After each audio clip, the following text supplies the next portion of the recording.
So essentially, Thomas Hooper is our longtime visual guru for the band. He's done artwork for all 3 Relapse records that we've released. You know, his involvement is pretty pivotal. Basically, the process goes something like this: we have a demo. Along with the demo, I include any lyrical ideas I might have had, essays I've written, because my lyric writing process sort of starts a year ago.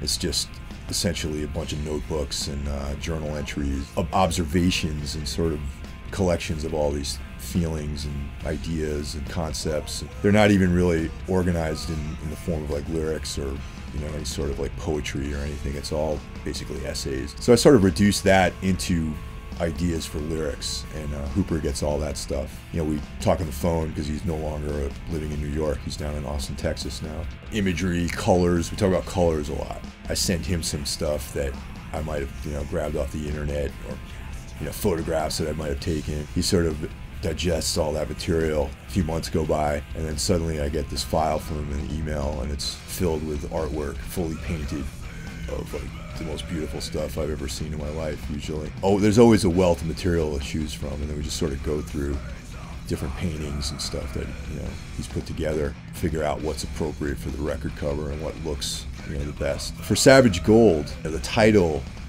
has to do with transformation. Gold in sort of the alchemical sense, of, you know, a noble metal.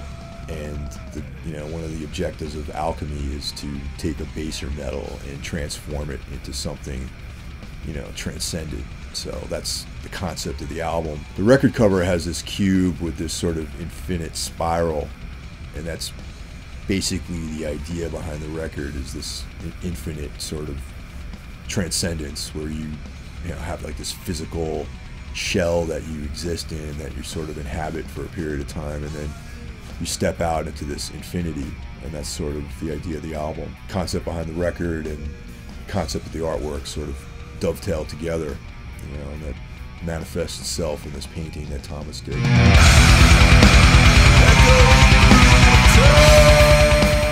Thomas was someone that I'd respected for a long time.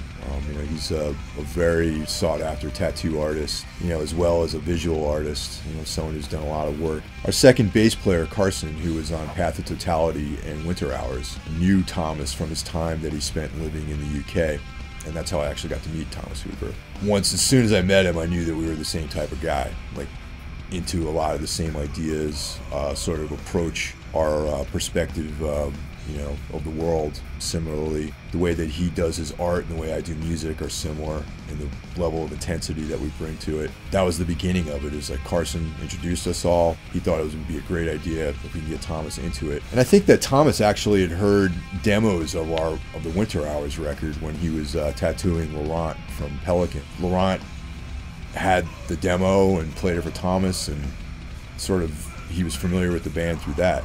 So that's how we got to be friends.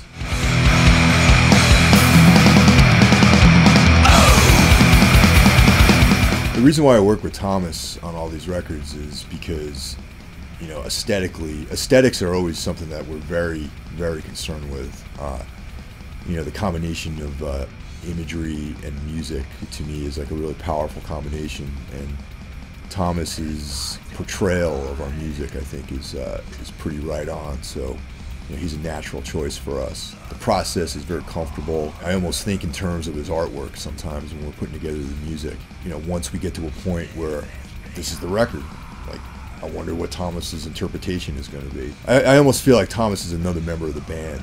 The imagery is so closely related to the music, and the way that we present it is you know, tight.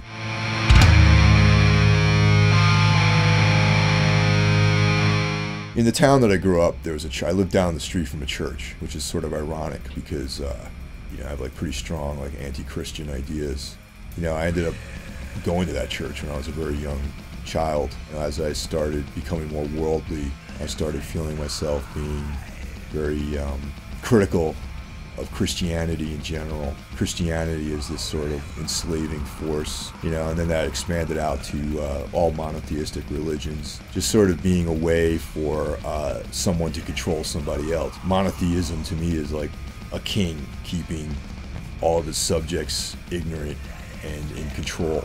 Having, growing up down the street from a church was very ironic to me as the years went by. When it came time to come up with ideas for a record cover for Winter Hours, I went back to my hometown and I took a photograph of Our Lady of the Lake, which is, I don't even know who the hell she is. It's just some Christian broad who I guess hung out in a lake, maybe. So I took a photograph of the face.